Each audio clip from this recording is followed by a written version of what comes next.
Olá, muito bem-vindo. Eu sou o Divino Ronaldo, comunicador do agronegócio e apresento o AgriProsa Podcast. Vamos começar? Esse episódio tem um oferecimento da Organic Brasil. Organic Brasil. Inovação e tecnologia para o futuro da agricultura, atendendo tanto pequenos quanto grandes agricultores com nossos fertilizantes de alta qualidade. Utilizamos tecnologia avançada para tratar e enriquecer a matéria orgânica por meio de processos industriais exclusivos. Nossos fertilizantes organominerais aumentam a capacidade de retenção da água do solo, tornam as plantas mais resistentes a estresses climáticos, resultados comprovados para maiores lucros. Organic Brasil, cultivando inovação, colhendo resultados. Agro e Prosa, apresentação Divino Ronaldo. O meu entrevistado de hoje é Leandro Marmo, advogado, especialista em Direito do Agronegócio, professor da pós-graduação de Direito do Agronegócio da PUC do Paraná. É autor de obras jurídicas, é o CEO da banca João Domingos Advogados. E o tema da nossa entrevista será: Senado aprova adiamento de empréstimos rurais.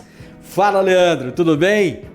Olá, Divino, tudo ótimo, satisfação estar com você aqui novamente. Eu vou te falar, satisfação dupla. Eu acho que hoje você é o advogado mais popular do Brasil, viu? Mas que isso, hein? Tem que forçar, né? É o sucesso das redes sociais, né, Leandro? Ao menos no agronegócio, na categoria agro, estamos nos esforçando aí para isso. Bom demais, cara, bom demais. Parabéns pelo seu trabalho, parabéns pelo escritório. E eu acho muito interessante, eu acompanho vocês muito, acompanho os podcasts, acompanho as redes sociais, e eu acho muito legal, cara, ver o seu pai. Aquele carrinho que ele chega no escritório. Aquele besouro. Eu peço para ele, pai, não põe aqui, é feio demais. O pessoal sabe que isso é meu pai, isso me envergonha. Ele é muito. E ele é style. Né? Ele é style com aquele terno azul. Que azul que é aquele? Azul marinho? Azul. Não sei. Marina não. É um azul claro. Azul branco. É um negócio assim. É muito bacana, cara. É um vermelhão, tem. Vocês são bons de marketing, viu, Leandro? Vocês são bons. Meu amigo, vamos falar desse adiamento dos empréstimos rurais aí? Me fala o que aconteceu, como é que o que o Senado aprovou em relação a esse adiamento. Divino, só fazer uma breve colocação. Nós estamos hoje diante da maior crise financeira da história do agro brasileiro.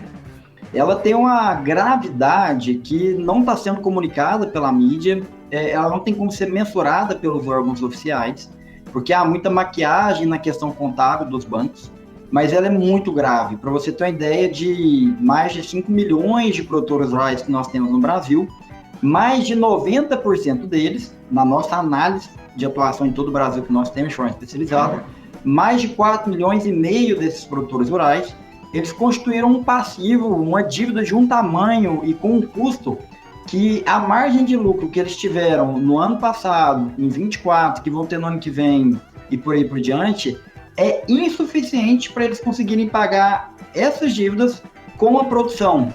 Ou seja, a única forma que vai ter às vezes, liquidar, queimar esse patrimônio, dar as terras para os bancos, porque tornou-se impagável. Então é algo extremamente grave. Mas como que isso não aparece? Por exemplo, o Banco do Brasil, que é o maior player de crédito rural no Brasil, no primeiro trimestre ele declarou, ele anunciou recorde de faturamento. Ele anunciou recorde de faturamento porque aquele produtor que tinha R$1 milhão vencendo ali na colheita ali em fevereiro, março, abril, e que não tinha dinheiro para pagar, o que deu o máximo ali, 50 mil, 100 mil que ele tinha dinheiro, ele deu, e o banco deu uma pedalada para ele. Ele precisava de 5 anos para prorrogar essa dívida, ou mais, e o banco só deu uma pedalada para o ano que vem. Só que esse crédito não é saudável, porque no ano que vem esses produtores, novamente, não terão condições de conseguir fazer esse pagamento, pelo que a gente já está visualizando, que vai ser o preço da soja, vai ser o preço do milho, o preço do boi, e a margem de lucro extremamente apertada desses produtores rurais. Então, está havendo um clamor muito grande pelo setor para buscar auxílio do governo. Para você ter uma ideia, ali no final da década de 90, começo do ano 2000, tivemos algo similar em que o governo federal ele criou o plano denominado de PESA, que era um programa especial de securitização de ativos, no qual ele permitiu uma prorrogação por até 20 anos do pagamento das dívidas junto às instituições financeiras de dívidas rurais, que durou ali mais ou menos de 2003 até 2023, que foram realizados esses pagamentos. Isso ajudou, de fato, o setor liquidar essas dívidas com a produção e ainda manter a capacidade ali ativa de prosseguir produzindo e até de ampliar a produção. Agora, o governo federal no atual estágio, ele nem tem dinheiro, porque eu entendo que ele teria que fazer mais um programa paralelamente ao plano safra. Ele teria que lançar no mínimo um pacote aí com mais 500 bi e colocar no mínimo aí mais uns 10 anos ou 20 de prazo para esses produtores conseguirem equacionar esse problema. Só que o governo federal não tem esse dinheiro e o pior, não tem nem interesse de vontade de ajudar o setor. E então a gente teve essa medida do Senado, muito importante, aprovando aí o adiamento do pagamento das dívidas rurais naquelas cidades onde houve a decretação de estado de calamidade, que houve ali algum problema relevante, como seca, chuva, como a gente viu ali no Rio Grande do Sul. Ocorre que, por mais benéfico que seja isso, ainda é insuficiente para a realidade que o setor está enfrentando. Leandro, diante de tudo que você colocou no início aí, eu acho que é importante nós fazermos um esclarecimento à sociedade, porque, no geral, as pessoas não conhecem a realidade dos produtores rurais, conhecem muito aquilo que se vê, né? Muita gente acha que produtor é tudo milionário, é tudo rico, né? E eu costumo dizer o seguinte, um dos componentes desse achismo é a caminhonete. Esse, então, o cara anda de caminhonete, como é que ele não tem dinheiro para pagar a dívida? Mas os números são muito elevados, né?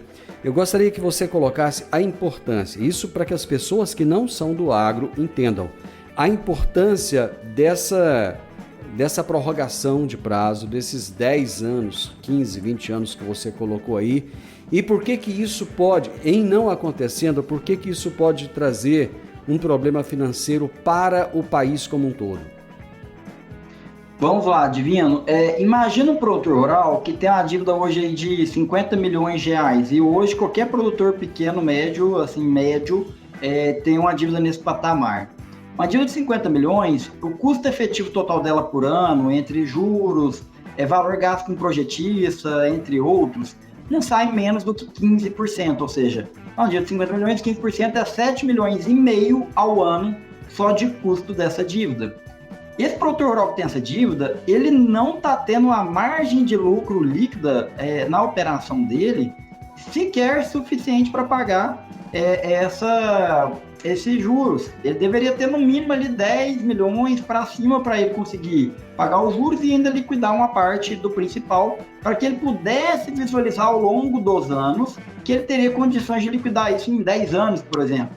Agora, além dele não estar tendo essa margem, quando ele chega nas instituições financeiras e expõe a situação dele, a capacidade de pagamento e a necessidade de prazo, ele fala, olha, eu preciso de 5, de 7, de 10 anos, a instituição financeira está pisando no pescoço dele, falando, não, eu vou te dar um ano, e essa operação de crédito sua, que era de 12% ao ano, que era subsidiada pelo governo, eu não tenho mais disponível, agora eu só tenho recursos livres aqui da instituição, e aí ela enfia ali um juros de 20%, 30% até 40%. Nós temos um cliente com juros de 44% ao ano. Isso é um cliente assim, muito grande, você imagina o que sobra para o pequeno e médio. Então, assim, nesse cenário de dificuldade, esse produtor ele perde o poder de barganha. Ele chega ali e não tem condição de negociar. A instituição fala, ou você faz esse acordo nessa condição que eu estou te propondo, ou eu vou para a justiça e vou tomar sua fazenda. Ponto. Ele não tem como negociar. Pois é, mas com um juro, num patamar desse que você colocou aí, não fica fácil de derrubar isso? Porque prova-se que é abusivo. Sim. Divino, o que a gente tem? A lei fala que no crédito rural o juros máximo é de até 12%. As instituições financeiras, quando elas liberam dinheiro que vem subsidiado pelo governo, elas respeitam esse limite de 12%. Quando é o dinheiro que é recursos livres, elas entendem por conta própria que elas podem cobrar o quanto quiser. Só que o judiciário entende, já decidiu que não é assim, que tem que limitar em 12%. É um direito, claro, que o produtor rural tem, mas deixa eu te falar um negócio, Divino. mais de 95% dos produtores rurais não tem coragem de recorrer ao Poder Judiciário para reivindicar seus direitos. A pessoa se sente constrangida, a pessoa às vezes não tem nem consciência que tem aquele direito, e aí ele vai assinando tudo que o banco exige, e quando chega no momento que ele fala, não tem como mais, ele fala, vou ter que vender, ou dar até, porque o mercado está muito ruim agora, vou vender, entregar todo, sair da atividade e entregar o que der para pagar o banco. E é algo muito difícil de se resolver. Uma frase que a gente escuta muito, que o produtor rural escuta muito nesse momento tá devendo? Vende suas terras e honra suas dívidas. Só que a questão não é tão simples. Para todo problema complexo, você tem uma resposta simples e que não funciona. E é esse o caso.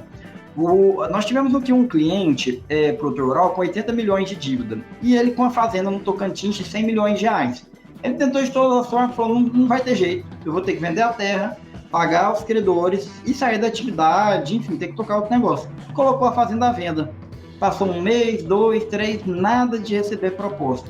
Até que, enfim, a única proposta que ele recebeu foi de 40 milhões de reais a prazo. Poxa, com esse montante, com esse valor, como que ele vai resolver uma dívida de 80 milhões de reais? Não tem como. Nem se ele quiser falar, não vou vender para pagar, não, aquilo não seria possível. Neste caso, a gente teve que entrar com um processo de recuperação judicial para ele que ele conseguisse uma blindagem sobre o patrimônio, que os credores não tomarem a terra no primeiro momento, não tomassem maquinário, desse ali um prazo de 2, 3 anos de carência, e está sendo negociado um prazo entre 10 a 15 anos para pagar essas dívidas, e uma vez que entrou com a RJ, os próprios bancos propõem aí uma taxa de juros de 6% ao ano. Então, quando o banco apresenta uma proposta para parcelar em 10 anos, por exemplo, com uma taxa de 6% ao ano, é algo que, e aí com 2 anos de carência, é algo que o produtor, de fato, ele vai conseguir honrar. Ele vai conseguir pagar com a produção dele. E ainda que ele venha precisar vender uma terra, se hoje ele precisaria vender 100 para ajudar a pagar aquela dívida, daqui 2, 3, 4 anos, com o fôlego que ele vai ter com a recuperação judicial, às vezes lá na frente ele vai vender apenas 10, às vezes ele até vai precisar vender, mas o mercado naturalmente vai ter um ciclo de alta nos anos que vierem, e aí vai precisar vender uma quantidade menor para resolver aquilo dali. Ou seja, a terra não é só um bem de capital para poder pagar a dívida, é ali onde que ele tira a produção.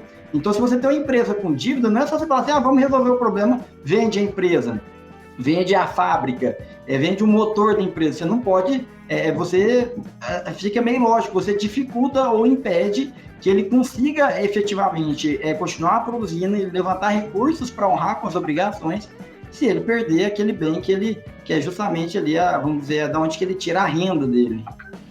Eu vou falar com você a respeito da recuperação judicial um pouco mais tarde, mas tem um ponto que eu acho que é importante nós colocarmos aqui agora.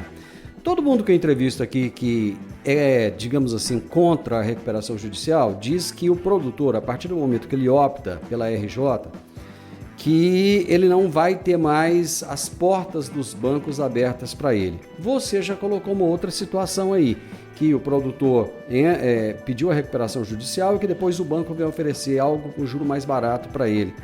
Qual das duas realidades aí que não está batendo? Ou o banco fecha as portas, ou o banco vai falar, opa, peraí, vem cá, você está em RJ, então você vai ter que cumprir. Só te esclarecer o primeiro ponto. Esse parcelamento que eu te falei não é um recurso novo. É a prorrogação daquela dívida que ele já tinha com o banco. Ah, tá, ok. É a repactuação. E aí, só para te dar um exemplo, até para chegar num outro esclarecimento. Eu tinha um cliente nosso de Chapadão do Sul, Mato Grosso do Sul, ele tinha uma dívida de uns 30 milhões com uma cooperativa de crédito. Ele estava tentando renegociar e a cooperativa falou, o máximo que eu vou te dar é 3 anos de prazo, aos juros de 18% ao ano, não consigo nada além disso. Ele entrou com a recuperação judicial, quando foi deferido, na semana seguinte, essa mesma cooperativa falou, olha, eu consigo prorrogar para você em 13 anos com juros de 6% ao ano. Ele falou, mas se vocês tivessem me concedido, não precisava nem de estudo, se eu tivesse conseguido algo mediano, antes de eu entrar com a RJ, eu nem precisaria entrar. Agora vamos lá, com aquelas instituições financeiras que ele tem dívida ao entrar com a recuperação judicial e com outras normais do mercado, de fato, durante o período da RJ, irá se fechar as portas. Só que, durante a RJ, ele tem acesso a fundos de investimento que são especializados em emprestar dinheiro para o produtor rural que está em RJ. geralmente é um custo ali de CDI mais 5%, CDI mais 6% ao ano, é o custo desse dinheiro, e ele tem acesso. Ele demonstrando ali que ele tem grãos para dar em garantia, que ele tem uma capacidade de se reerguer efetivamente, ele vai conseguir, até porque quem empresta dinheiro para uma empresa, para um produtor rural que está em RJ, esse crédito ele é preferencial, ele não se submete ao plano. E um outro aspecto importante colocar é que finalizou o plano de recuperação, cumpriu, pagou, é vida que segue normalmente. Ele vai conseguir operar no mercado, em outras instituições, a taxa normal de mercado, ele tendo garantia para apresentar capacidade de pagamento, ele vai conseguir operar como ele sempre operou na vida dele, sem a menor dúvida. É assim que o mercado funciona, mas o que a gente vê na prática é que há toda uma campanha para dissuadir o produtor de recorrer a essa ferramenta, toda uma campanha que é feita para poder desestimular. E quem faz isso são as multinacionais, as revendas, enfim, naturalmente é uma defesa de polos, né? Quem está no polo aí dos credores do agro, naturalmente, defendem essa posição. E geralmente, como ele sabe que ele vai ficar com as portas fechadas durante a EJ, ele tenta preparar um caixa, ele tenta entrar com a recuperação com um dinheiro em caixa para que ele possa se autofinanciar. Se eventualmente ele quer conseguir isso, o que a gente tem? Por exemplo, se um produtor ele vai entrar com a recuperação judicial no final desse ano e ele não tem caixa para continuar produzindo em 2025. Mas vamos supor que na colheita ali no começo de 2025 ele fosse colher 10 milhões de grãos, dos quais 8 já estivesse comprometido para pagar uma revenda, para pagar um banco. Ao entrar com a EJ, ele pode conseguir uma autorização para que ele não tenha que fazer esse pagamento, entregar esse grão para revenda, nem pagar o banco. E com isso, esse dinheiro ficar no caixa dele, ou seja, a partir dali, com esse capital, ele vai conseguir se autofinanciar e ficar até mais eficiente economicamente, porque ele vai conseguir comprar à vista, ele não vai comprar a prazo, vai comprar com desconto, enfim. E aí, me permite um ponto importante que me veio agora, que é a questão das revendas. Tem um cliente nosso em recuperação judicial em Confresa, que as revendas que entraram na recuperação judicial já estão negociando com ele para continuar fornecendo para ele e continuar produzindo, para ele poder continuar produzindo. Então, não é bem assim, as portas vão se fechar e vai viabilizar a atividade, não. Há toda uma estrutura que permite que ele prossiga continuar produzindo. Muito importante esse esclarecimento que você trouxe. Agora, voltando lá no adiamento do Senado, quais são, do seu ponto de vista, os principais pontos desse projeto de lei aprovado pelo Senado para essa prorrogação de até 4 anos? Olha, ela é muito clara e muito direta, né? O que é essa questão do prazo de 4 anos e estabelece o perfil, para qualquer um? Não. É para quem está nesses municípios que já foi decretado o estado de calamidade. Agora, o que a gente tem? O Senado aprovou, só que ele não tem eficácia imediata. Ele tem que ir para a Câmara dos Deputados, então a gente tem que ter uma aprovação da Câmara dos Deputados, e após isso, o presidente tem que sancionar essa lei para que, de fato, ela venha a ter eficácia aí para os produtores rurais. Então, a gente sofre um pouco com esse delay aí entre a boa vontade, a vontade de se criar, de se fazer algo, e até que efetivamente ela chegue ali para ajudar o produtor que está ali no campo, né? E que está difícil. O produtor agora, por exemplo, o agricultor que está colhendo saca de milho e vendendo a R$40, está muito difícil. Às vezes não só está vendendo a 40, como teve uma queda de produtividade que não está sendo suficiente sequer para ele cobrir as despesas do plantio. Quais são digamos que os trâmites ocorram, que haja a sanção presidencial, que tudo aconteça do jeito que se espera. Quais são as modalidades de crédito rural abrangidas por esse projeto de lei? Todas. Isso é importante saber que está custeio, investimento, todas as modalidades de crédito rural, elas estão incluídas no projeto.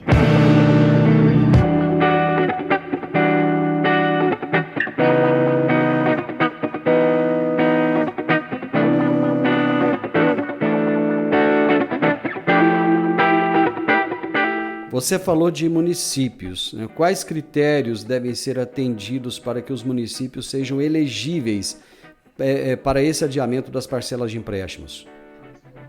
Situação de emergência ou de calamidade pública. Aí é um decreto, né? Porque cada município ele solta um decreto, né? Uhum. Então basta o produtor, para ele poder saber, basta ele consultar no Google mesmo, ou senão geralmente isso é algo que acaba se tornando público, notório, né, em cada região, em cada cidade, para saber se naquele município dele houve esse decreto ali de estado de emergência ou de calamidade pública.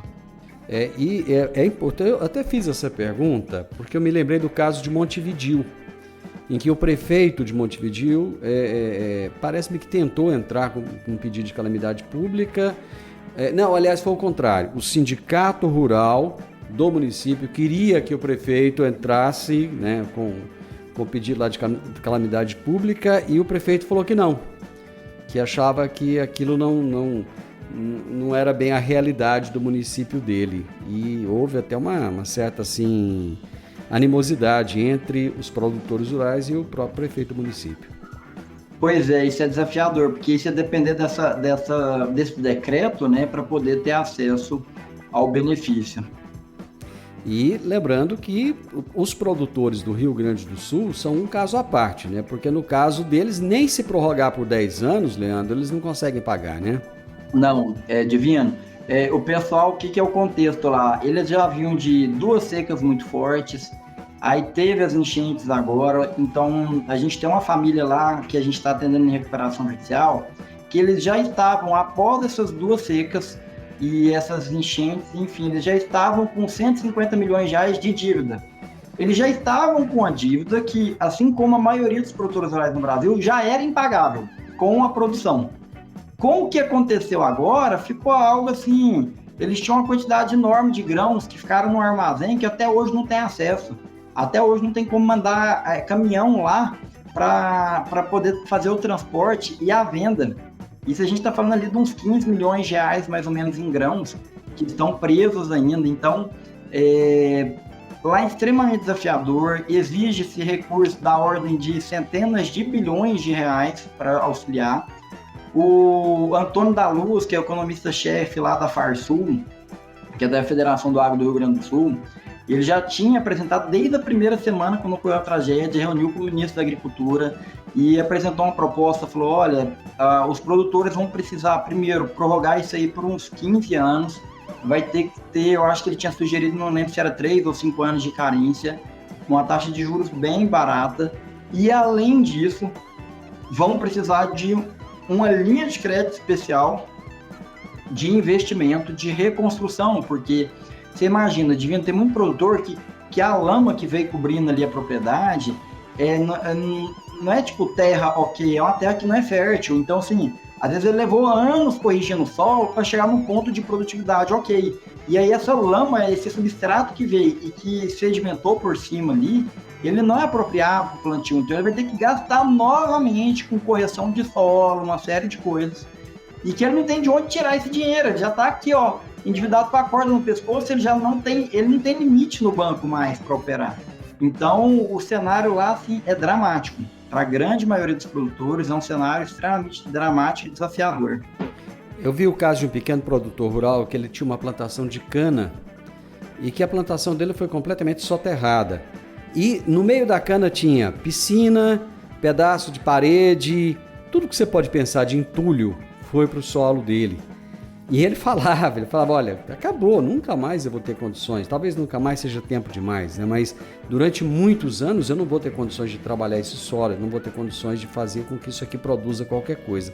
Então é realmente as pessoas verem sua vida ir para o buraco. Mas, pegando o exemplo aqui do nosso estado de Goiás, a coisa não é muito diferente, porque o produtor rural depende do clima, e o clima não está nas mãos dele, né, o Leandro? Ele não tem condição de falar, ó, tal dia chove ou tal dia não chove.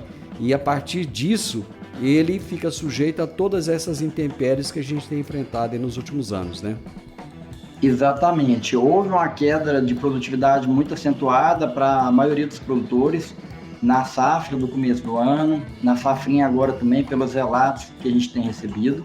E aí, num contexto em que o valor das commodities atingiu um nível baixíssimo e que o custo de produção ainda está relativamente alto, ou a margem de lucro foi muito pequena ou foi só prejuízo. Então a gente está ouvindo aí de produtores que o cara tomou milhões no banco, tomou risco, contratou gente, maquinário, produziu semanas plantando, semanas colhendo para chegar lá na hora de acertar as contas, ele não ter dinheiro sequer para devolver para o banco aquilo que foi empréstimo do custeio. Ou seja, ele vai ter que tomar mais dinheiro no banco, a juros altos, emprestado, só para cobrir o rombo.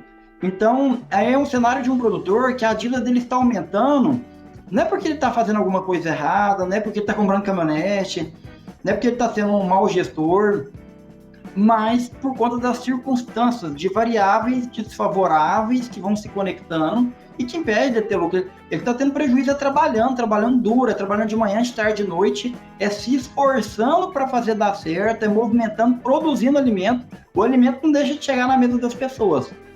O que está faltando é ter lucro, né? E eu estou falando da agricultura, mas a pecuária está terrível. Do ano passado para cá, o que você vê é o produtor se esforçando ao máximo para engordar um boi que ele vai mandar para o frigorífico e não vai dar para pagar o financiamento do banco.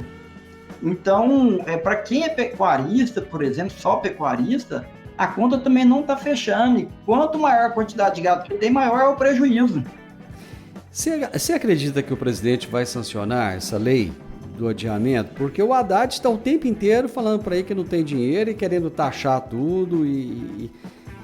Ou seja, é uma luta daqueles que necessitam com o governo que não corta custo, mas ao mesmo tempo precisa de colocar mais dinheiro no caixa. Divino, sinceramente eu acho muito difícil, porque uma medida como essa, o impacto financeiro é muito alto. A gente está falando aí de dezenas de bilhões de reais e em um governo que só gasta, é o que você colocou, só gasta, não economiza. Está vendo aí uma reforma tributária para aumentar a arrecadação e o pior que só gasta, mas só gasta de forma inadequada, porque se estivesse gastando aonde que é necessário para ter um retorno do investimento, que ótimo, né? Que gastasse muito mais, se endividasse muito mais para ajudar o país a prosperar e a desenvolver. Só que esse não é o caso. E você fez uma análise realmente muito com muito bom senso e muito realista. Particularmente eu acho muito difícil do governo ele conseguir topar isso daí. Não porque ele acha que os produtores rurais não precisem, mas porque ele tem incapacidade de se organizar financeiramente para fazer frente a essas despesas para ajudar a pagar essa conta. Leandro, diante de todo esse endividamento que você colocou para a gente desde o início do nosso bate-papo aqui, como é que as empresas de seguro vão reagir em relação ao seguro rural? Porque elas começam a colocar em dúvida, né, o sistema do seguro, já que nós temos problema com El Ninho, depois problema com Laninha, temos a questão aí dessas... todas essas intempéries, como aconteceu no sul do país, que é um dos lugares que mais tem seguro no Brasil e as empresas estão fugindo ou o custo está subindo demais. Qual é a análise que você faz disso? Seguro rural é um tema muito caro para o Brasil, é um tema que eu já estudei com profundidade, principalmente fazendo um paralelo com alguns países no exterior, e a gente tem muito que evoluir aqui, mas muito. Quais são os problemas que nós temos, Divino? Você pega um país como os Estados Unidos, na maior parte das regiões, você tem dados estatísticos sobre produtividade, pluviometria, uma série de fatores dos últimos 100 anos ou mais. Então, é muito fácil para a seguradora ela conseguir quantificar o risco do sinistro em cada região e por cada tipo de cultura. E com isso, ela oferecer pelo melhor preço.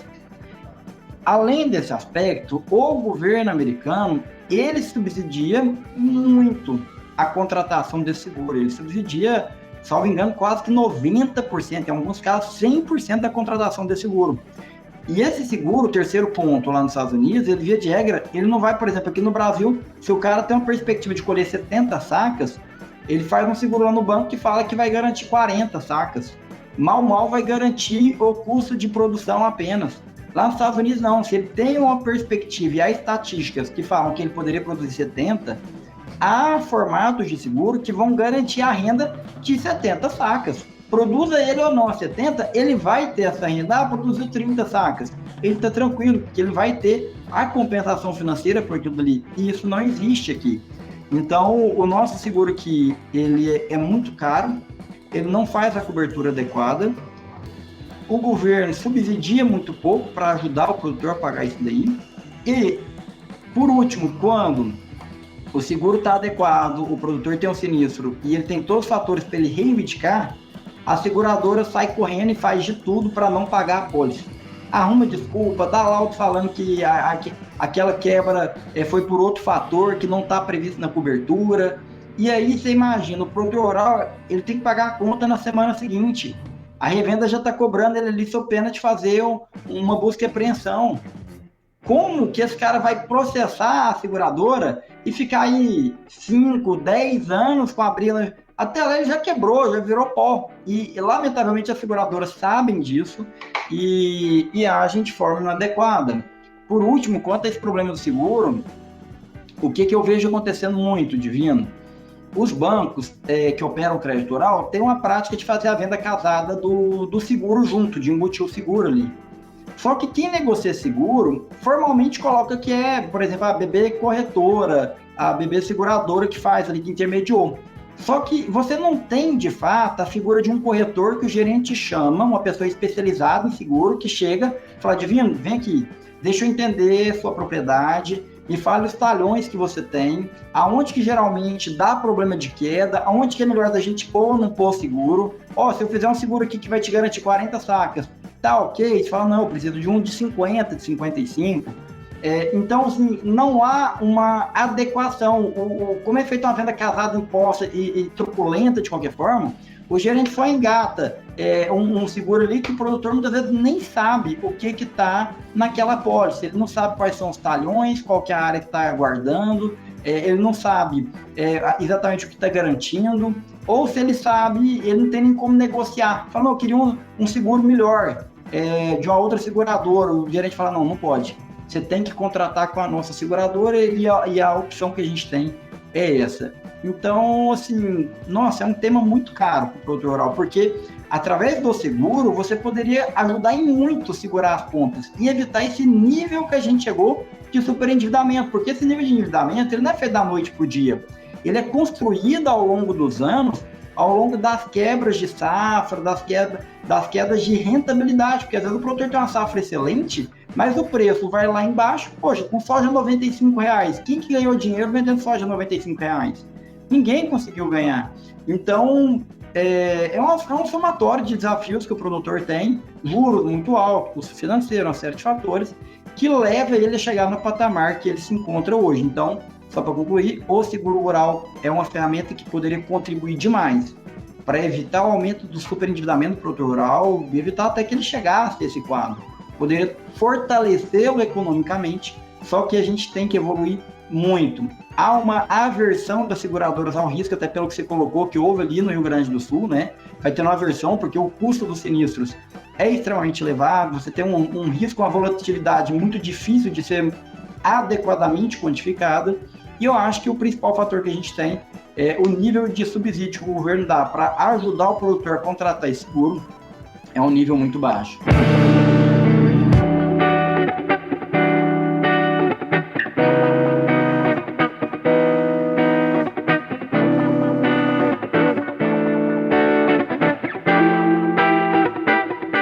Leandro, você que é um estudioso das questões do agro, você tem livros publicados, é um advogado respeitado.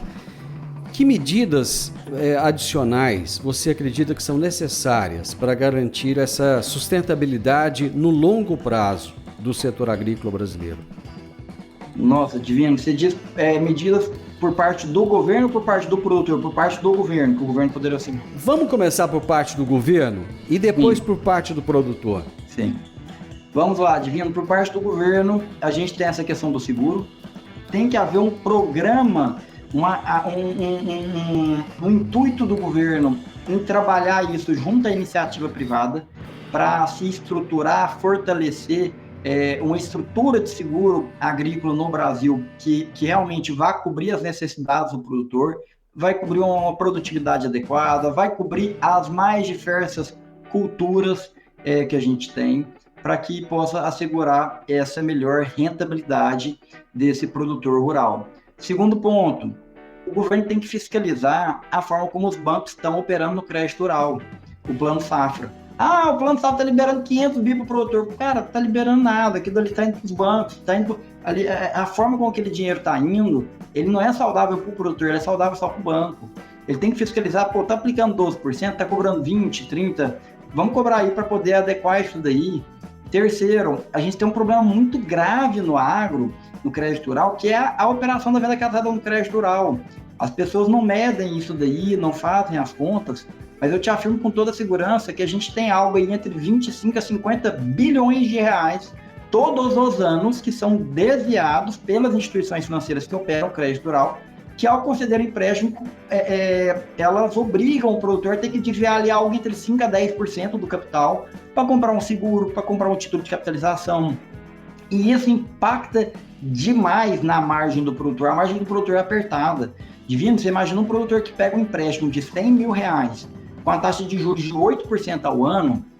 Se o banco falar para ele, olha, você vai tirar 10 mil e vai comprar um seguro de vida, por exemplo, que não vai servir para nada, que vai embora, o que a gente vai ter na prática? Ele recebeu 90 mil para ele colocar na terra. Só que daqui a um ano, com os juros de 8%, ele vai ter que pagar quanto? Ele vai ter que pagar 108 mil. De 90 para 108 mil, 90 é o que ele colocou na terra, a gente tem um gap de 18 mil reais, ou seja, 20%. Então aquilo que era para ser um juros de 8% ao ano, passou para 20%. E eu não estou falando nem do custo efetivo total, porque você tem que colocar mais uns 2, 3% de projetista, tem que pôr mais despesa com cartório. Então, o custo efetivo total dessa operação vai lá em cima, ela fica assim, absurda. Então, isso não pode acontecer, isso é ilegal, nós já temos leis que proíbem isso. A questão é que a gente não tem, o Banco Central que deveria fiscalizar não fiscaliza, e eu vou te falar, as entidades de classe, quem deveria, tem legitimidade, representatividade para lutar contra isso, não faz questão de fazer absolutamente nada. E por fim, para concluir, o que o governo poderia contribuir e muito, seria um projeto de governo e não um projeto de partido que a gente vê renovando a cada 4 anos, um projeto de governo de melhorar a infraestrutura logística do Brasil como um todo, porque o produtor ele perde muito dinheiro na logística. O produtor hoje, para mandar uma soja para Paranaguá, é rios de dinheiro que ficam pelo caminho, pelo custo altíssimo que a gente tem do nosso modal de transporte. Então, se a gente cria uma estrutura, se investe em trens, em ferrovias, em portos, em uma série de outros fatores, você reduz o custo da logística, você aumenta o que vai sobrar de dinheiro no bolso do produtor. Esse produtor vai ficar mais fortalecido, ele vai ampliar a produção, ele vai contratar mais pessoas, gerar mais empregos, vai produzir mais, vai gerar mais divisas para toda a sociedade. Você vai, de fato, conseguir impulsionar a economia. Então, coloquei aqui o que eu considero os principais, mais relevantes pontos do governo com relação ao produtor. E também se pode colocar ainda ele não atrapalhar. A gente está vendo a reforma tributária agora que quer agregar um aumento muito alto da tributação do agronegócio. Poxa, já está muito difícil. Se você faz isso, você vai dificultar ainda mais o desenvolvimento. Então, poxa, além do governo não fazer nada disso que a gente está falando que é necessário para ajudar, ele ainda tem feito muitas coisas para prejudicar, hein? É o que dizem, né? O difícil não é matar um leão por dia, né? É ter que matar um leão por dia, desviar das antas, enfim, o produtor, ele é isso que ele vai sofrendo ali. Então essa é a perspectiva pelo lado do governo, né? O outro olhar que eu tinha te colocado seria pelo lado do produtor rural, né? O que o produtor rural poderia. De vindo daqui para frente só vai sobreviver o produtor rural altamente eficiente. Por exemplo, o pecuarista, que ele trabalha ali com a produção da carne bovina, se ele não tiver, a não ser que ele mexa com vender bezerro, mas se ele for fazer recria e engorda, se ele não tiver um confinamento, se ele não fizer uma trava no mercado futuro desse boi, e se ele não tiver um contrato com o frigorífico que ele garanta a escala para poder abater o gado no momento que está no ponto, e para ele ter um contrato que o frigorífico, ao invés de pagar o preço em Goiás, por exemplo, ele vai pagar o preço do CPE São Paulo, que é maior, esse pecuarista ele já acabou, ele não existe essa atividade. Avisa a câmera que eu vou daqui a pouquinho, desculpa. Ele saiu da atividade. O mercado da pecuária, nesse recorte que eu estou fazendo, ele mudou totalmente. Então, esse produtor tem que mudar totalmente como é que funciona o negócio dele. Ele precisa entender que mudou e que se ele não jogar essas novas regras do jogo, ele já está fora. A questão é que muitas vezes o pecuarista ele vai morrendo aos poucos, né? Ele não quebra totalmente aí de um dia para o outro, né? De um ano para o outro. Não é igual o agricultor que às vezes quebra uma safra muito feia, ele já não consegue se levantar mais. O pecuarista ainda fica rastejando aquilo dali, vai vendendo gado, vai vendendo uns pedacinhos de terra, vai tentando resolver, mas ele precisa entender essa realidade. E o agricultor da mesma forma. O agricultor que não for altamente eficiente na gestão, chega cliente aqui com dívida de 50 milhões de reais, que o cara não tem nenhum contrato com o banco. O cara chega, eu pergunto quanto que ele tem de dívida, ele começa falando que tem 30 milhões, quando vai ver a dívida na verdade é 50. Ou seja, nem ele tem consciência do tamanho da dívida que ele tem, ele não tem noção das margens que ele tem, não há espaço para isso. A gente viveu um momento ali em 2021, 2022, que como diz a expressão, até bobo estava ganhando dinheiro. O cara podia arrendar ali uma terra a 20 sacas por hectare, ele poderia fazer N coisas, terceirizar o plantio, terceirizar a colheita, podia errar e ainda assim ele estava ganhando dinheiro. Mas aquilo ali foi uma ilusão, foi uma série de fatores temporários que criaram aquele ambiente. Esse ambiente não é o normal e nem vai voltar a existir. Então, pelo lado do produtor, ele precisa entender, olha, eu tenho que ter alto nível de eficiência na gestão administrativa, na minha gestão operacional, de plantio e altíssima precisão na comercialização. O produtor está quebrando na comercialização. Muitas vezes você tem aquele produtor que ele colhe 80 sacas de soja todo ano, mas toma prejuízo, perde, deixa milhões de reais na mesa. Por quê? Ele não sabe comercializar. E está tudo certo. Deus me livre, esse coitado desse produtor, ele tem que ser o cara que vai saber disso tudo. Ele não é obrigado. Agora, ele é obrigado a reconhecer o desconhecimento dele quanto ao mercado futuro e ele entender, eu preciso contratar uma empresa especializada que vai me dar uma consultoria em todas essas verticais, na parte de administração, na parte de comercialização. Eu sempre falo muito, tem um pessoal que a gente conhece aqui, que é o pessoal lá da Pátria Agronegócios, o Matheus Pereira. Um cara assim, extraordinário, né? Toda vez que a gente faz algum evento, a gente convida ele para palestrar e ele faz essa assessoria, ele vai ajudar, não tem nenhuma fórmula de bolo. Cada momento, para cada produtor, a necessidade é diferente, não dá para o cara ficar só no WhatsApp, ele, não, disseram que a soja vai subir em fevereiro, então eu vou segurar ela aqui agora porque deve subir mesmo. Não dá, né? Ele tem que buscar isso daí. Se ele não buscar, não adianta o governo ajudar em nada, que ele não vai para frente. Leandro, eu já te segurei demais aqui. Eu sei que você tem outras atividades, outras agendas. Não, perdão. É porque tinha uma menina que estava aqui no meu ouvido, tem uma janela aqui, e ela apareceu pela terceira vez. Eu falei, deixa eu falar alguma coisa, senão ela vai supitar ali. Meu amigo, eu comecei a nossa prosa hoje brincando, falando que você é um sucesso nas redes sociais, o que não é brincadeira, é verdade. Eu gostaria que você deixasse aí as redes sociais, onde é que o pessoal acha vocês, onde é que encontram mais informações e falar do seu podcast também, né, que você faz, que é muito legal. Claro. O nosso Instagram é @JoãoDomingosAdvogados, temos o perfil também no TikTok com o mesmo nome e ali diariamente comunicamos muito sobre a realidade do produtor rural, sobre direitos relativos ao agronegócio. Estamos ali com mais de 150 mil seguidores. E eu gostaria de aproveitar a oportunidade, Divino, para convidar o pessoal para um grande evento que faremos agora, inclusive quero convidá-lo para estar conosco, dia 7 de agosto. É mesmo. Aqui em Goiânia, no Centro de Convenções, nós vamos trazer o Paulo Guedes. Vai ser um evento gratuito para os produtores rurais. Nós vamos reunir aqui em torno de 2.000 produtores rurais, de profissionais do ecossistema do agronegócio. Então vai ser uma grande honra poder receber seus ouvintes para estarem aqui conosco e ouvir essa grande referência aí para nós, para falar sobre as perspectivas econômicas no agronegócio brasileiro para 2024, 2025. O pessoal ainda consegue se inscrever para o evento? Claro. Basta ir lá no Instagram do escritório, tem aquele linkzinho, aquele botãozinho que fica ali no perfil, que abre ali, tem lá a inscrição, evento Paulo Guedes, Agro em Debate, e é só clicar ali para poder se inscrever. É gratuito, então basta colocar o nome e o telefone para um controle nosso de presença e vai ser suficiente para poder participar conosco. Aliás, o evento anterior que vocês fizeram foi um sucesso absoluto, né? Foi maravilhoso, Divino, e aquele evento foi fruto justamente de visualizar isso. Que o produtor, o problema que ele está passando financeiro agora, ele não é um problema jurídico só. Ele é um problema que envolve a gestão tributária, a gestão administrativa, a comercialização de precisão, todas essas variáveis que a gente colocou. Então, a gente quis convidar os maiores profissionais do mercado para poder estarem ali compartilhando ideias, reflexões, experiências, insights, para contribuir de alguma forma com esse produtor rural, para ajudar, porque não adianta ficar só criticando o produtor nesse momento, né? A gente tem que ter alguém para estender a mão e buscar trazer informação, trazer uma ajuda de alguma forma. Tá certo que o que ele mais precisaria seria uma mala com 10 milhões de reais, um abraço, mas isso aí a gente não consegue oferecer, então vamos ajudar com conhecimento.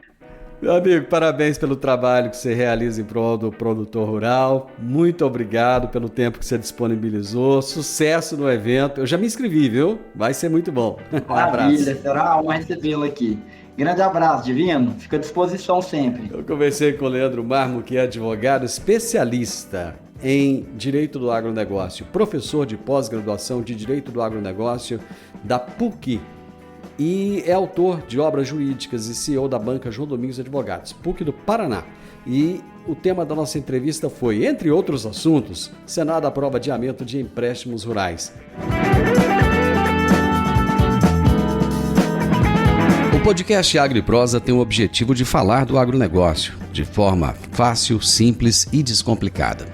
Diariamente conversamos com os maiores atores do agro e abordamos os mais diversos assuntos de interesse de produtores rurais, técnicos, pesquisadores, profissionais da área e simpatizantes do agronegócio. Se você gosta do nosso podcast, então você pode nos ajudar. É muito simples. Basta seguir-nos nas principais plataformas de streaming e também no YouTube. Se você deixar um gostei, compartilhar os episódios e deixar um comentário, já vai nos ajudar muito a dar relevância tanto ao podcast quanto ao canal. E o mais importante de tudo, nos siga para receber notificações de novos vídeos e episódios. Um grande abraço para você e até a nossa próxima prosa.